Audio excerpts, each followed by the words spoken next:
మీకు లాగానే ఒక రోజు ఎంత మందికి కూర్చొని ఇప్పుడు ఆడిపోయినా వీడంతా చూస్తా ఉంటే తోపు తురుమేమో అనుకుంటున్నాను. కానీ నిజానికి మనం అందరం కూడా ఆర్డినరీ పర్సన్స్మే. కానీ ఈ వెస్టేజ్ లో ఎక్స్ట్రాడినరీగా మారుతా ఉన్నాము.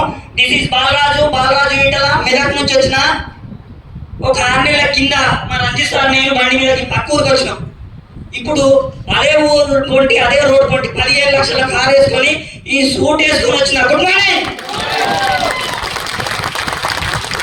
అటోపు డబ్బులు లేనటువంటి వ్యక్తిని ఈరోజు ఇందాక సార్ అన్నాడు గారు రవీంద్రనాథ్ సార్ 10 మందిని థాయిలాండ్ ట్రిప్ నేను తీసుకెళ్ళినా పవర్ నాదని అనుకునేది కదా సిస్టమ్ ని. నాకంత సీన్ లేదు. Good morning.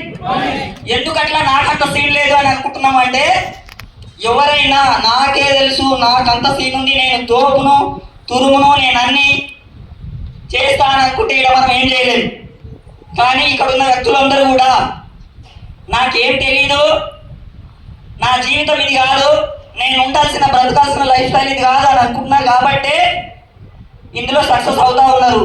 మనం ఎంటీ క్లాస్ లాగా ఉందాం, మనకేం తెలియదు అన్నట్టు ఉందాం నేర్చుకునే సమయంలో. Good morning. Good morning.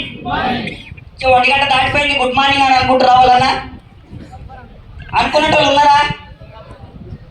ఉన్నారా లేరా? లేకపోతే సంతోషం. కొత్త వాళ్ళు ఎంతమంది వచ్చారు? మరి వీళ్ళందరూ అనుకోవాలి కదా అబద్ధాలు అనుకుంటలేరా?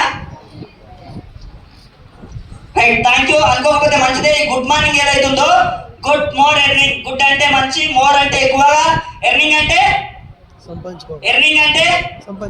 మరి సంపాదన అంటున్నామంటే సంపాదించే దానిలో మనము 100% కరెక్ట్ వేలోనే ఉన్నాం. Good morning. Good morning. ఇంతకుముందు